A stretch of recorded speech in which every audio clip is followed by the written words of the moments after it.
Está acusado por algunos delitos, además hay una orden de aprehensión en su contra y sello azul para su captura. Estamos hablando del exgerente de Mi Teleférico, el señor César Dockweiler, con quien estamos en contacto y quien ha pedido a nuestro medio de comunicación justamente contar su verdad. Desconocemos el lugar donde él se encuentra, pero le damos la bienvenida. Buenas noches, don César, bienvenido. María, muy buenas noches. Un saludo especial a toda la audiencia de Hora 23, de Bolivisión. También a Víctor Hugo, un saludo especial a todos los bolivianos, transmitirles mis deseos de paz y bienestar para todos. Muchas gracias por permitirme contar lo que realmente está sucediendo. Don César, empiezo consultándole, ¿usted ha sido notificado todavía o no? No, yo no he recibido ningún tipo de notificación. Entiendo de que han intentado hacerlo por las vías correspondientes, sin embargo, todo se me ha dado mediáticamente y lo que ha ido apareciendo en los medios de comunicación es lo que realmente yo conozco. Básicamente me he enterado de que ya hay una orden de aprehensión sin ningún tipo de notificación. Algo que nos ha llamado muchísimo la atención es justamente eso, y por lo cual yo también califico este hecho como un tema de persecución política, puesto que el director de la División Corrupción de la Fuerza Especial de Lucha contra el Crimen, el mayor Guarachi, sale en los medios de comunicación diciendo de que ya hay una orden de aprehensión hacia mi persona. Sin embargo, días después están recién con el proceso de notificación. Eso ha sucedido la anterior semana. Y si vamos verificando cómo ha manejado procedimentalmente este caso, este hecho, pues se puede verificar que efectivamente no se ha cumplido con las legalidades correspondientes para cualquier proceso penal que se pueda instalar en nuestro país. Don César, por favor, expliquémosle al país cómo y cuándo usted decide salir de Bolivia. Bueno, este es un tema que vale la pena aclararlo porque mucha gente piensa que uno se ha escapado del país y es todo lo contrario. Yo salí del país de vacaciones. Después de que el presidente Evo Morales renunció, el día lunes yo presento mi renuncia a la empresa, estamos hablando del 11 de noviembre, y el 13 de noviembre tomo la decisión de irme de vacaciones, también para descansar un poco. No había tomado vacaciones después de mucho tiempo, y luego de eso, pues también hacerme un chequeo médico, que yo me hago un chequeo médico habitualmente cada año. Entonces, no ha sido que yo he salido escapado, no había ningún proceso en contra mía, persecución política hacia mi persona, por diferentes circunstancias, porque no me había presentado al ministro, porque no había presentado mi rendición, porque, no sé, había procesos de transferencia de recursos del Banco Central hacia el teleférico y no se sabía dónde estaba, y una serie de cosas que empezaron a inventar y a crear y a fabricar en contra de mi persona. Fue que me di cuenta de que la situación estaba bastante complicada y que, a pesar de que yo era un técnico, parte del equipo técnico que construyó una de las obras más importantes que se han establecido en nuestro país, pues este proyecto me había trasladado también a ser muy visible políticamente y estaba en el ojo de la tormenta de la persecución política. Es esa la forma en la que yo he salido. Yo he salido por el aeropuerto internacional del Alto, he cumplido con todos los temas de migración, todos tienen el derecho de salir de vacaciones y obviamente salimos de vacaciones con el deseo y la intención de volver al país. Sin embargo, ya estando afuera me di cuenta que la situación era muy diferente, era una situación de persecución política. Recibí recomendaciones de muchas personas, amigos, abogados, gente que está en el entorno, para que de ninguna manera piense en retornar, porque no se estaba llevando los procesos debidamente como está establecido en las normas. Don César, lo están acusando de uso indebido de bienes del Estado y conducta antieconómica. ¿Qué pasa con este laboratorio audiovisual, donde presuntamente operaban los guerreros digitales? ¿Esto es así, por favor?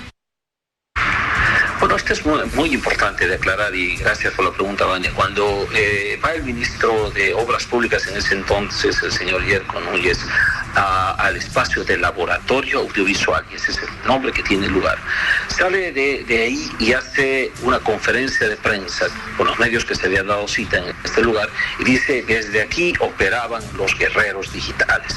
Él le puso el nombre de guerreros digitales, él estableció cuál es el delito, es decir, uso de bienes del Estado, mal uso o uso indebido de bienes del Estado, y así fue como llegó la demanda a la Fiscalía. Pero cuando escuchamos este término guerreros digitales, ¿en realidad qué es? Pues Todos me imagino que han pensado que es un búnker, es un lugar clandestino, es un lugar escondido donde entraban un montón de personas a trabajar y a producir un montón de cosas, como lo mencionan, que estaban justamente manejadas desde el punto de vista político. Y en realidad nada de eso ha ocurrido. La evidencia está en las mismas cámaras que tiene el laboratorio audiovisual. Hay unas cámaras que se las puede verificar cuántas personas entraron, quiénes entraron. También se puede verificar el registro de ingreso. Había un guardia de seguridad que registraba quiénes entraban y quiénes salían. Yo creo que después de haber visto toda esa evidencia, se han dado cuenta que se han equivocado, pero obviamente no lo van a reconocer. Entonces, ¿en qué este momento la acusación se basa simplemente en una computadora personal? Han llegado ahí, hay como 20, 24 computadoras, se han dirigido a una sola computadora, que es una computadora que estaba asignada a un trabajador ahí. Han sacado esta computadora, ahí han encontrado algunos memes, algunos videos. En un lab audiovisual, en un laboratorio audiovisual, tener memes y videos no es nada malo. Las otras computadoras, inclusive algunas son vírgenes, no tienen ni siquiera uso, porque el laboratorio audiovisual recién se había inaugurado. En eso se basa este tema de caso de los guerreros digitales, que así está escrito justamente en la Fiscalía. Por tanto, era un lugar público destinado a los jóvenes, para que los jóvenes Permítame, puedan don César, por desarrollar favor, sus para ir habilidades, avanzando capacidades con las audiovisuales. preguntas. Si me permite, usted también tiene otra demanda penal, y es que estamos hablando de uso indebido de influencias. Esto a raíz de la denuncia de los propios funcionarios de Mi Teleférico, quienes han señalado que tenían que dar, sí, sus aportes para la campaña del Movimiento al Socialismo, y también eran obligados a asistir a concentraciones del MAS. ¿Esto es cierto, don César? Fíjate, yo esta mañana también destacaba, porque me hacían esa pregunta, decía, ¿de quién vienen las denuncias? Porque también hay que pensar esto, hay que meditar sobre quién es el que está presentando las denuncias. En Mi Teleférico, ustedes recordarán, tuvimos unos incidentes en octubre del año 2018.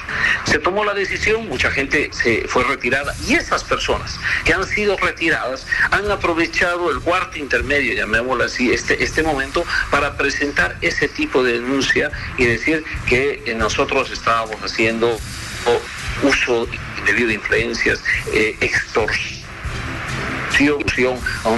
con los trabajadores. En el Mi Teleférico habían aportes voluntarios, eso sí tenemos que mencionarlo. Y mucha gente decía, no, aportes voluntarios, sí eran aportes voluntarios. Fíjense, está en la demanda que cursa hoy en Fiscalía, habla del Día de la Familia. ¿Qué era el Día de la Familia? De una reunión familiar de los trabajadores, sus familias extendidas, y participaban un día de juegos, de fiesta, de música, de comida, de confraternidad, que ese era el propósito. Que estas demandas han sido manejadas de alguna manera para poder continuar con esta persecución política. Yo debo recordar que desde el Ministerio de Obras Públicas se está planificando justamente este proceso para que encuentren cualquier hecho o cualquier actividad que esté en mi contra, y esto lo puedan convertir en un proceso penal. Eso no se maneja así.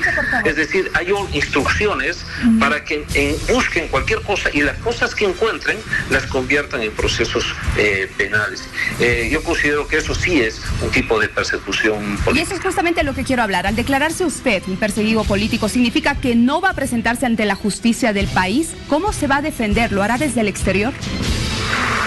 Bueno, aquí es muy importante hablar de qué justicia estamos hablando, ¿no? En este momento se podría decir que hay justicia en nuestro país. Se están cumpliendo los debidos procesos. Si hubieran todas las garantías constitucionales del debido derecho, por supuesto que estuviéramos allá y demostraríamos que lo que están haciendo no amerita ni siquiera un proceso. Estamos hablando, fíjate, de laboratorio audiovisual, un laboratorio audiovisual, ese es su nombre, para la producción audiovisual, para eso fue creado. Y ahora el delito es uso indebido de bienes del Estado. ¿Por qué? Porque estaban haciendo producción audiovisual. O sea, ahí no hay delito. No hay delito, porque estás usando una cosa para que fue utilizado. Y nunca estuvo prohibido ninguna temática, era un espacio de libre, el público, un espacio público, pero también de libre expresión. Por tanto, de ninguna manera se podría decir que ha habido uso indebido de bienes del Estado. No tiene sentido esa denuncia, o sea, no debía ser un proceso penal. De ninguna manera debería ser proceso penal. Por el otro caso, se evalúa. O sea, cualquier persona puede venir y hablar en este momento, por ejemplo, de la presidenta, o puede hablar de un ministro, y un grupo de personas se puedan reunir y hablar y hacer cualquier declaración, pero no es porque viniera un grupo de personas, hacen una denuncia y bueno, esas se las considera ya un proceso penal donde están aprehendiendo a las personas, porque es lo que ha sucedido. Fíjate, a uno de los trabajadores que era el jefe de los chicos que trabajaban ahí, tiene en este momento detención domiciliaria por un proceso inexistente, que bajo esas circunstancias, bajo esas condiciones, ni locos de poder llegar a presentar.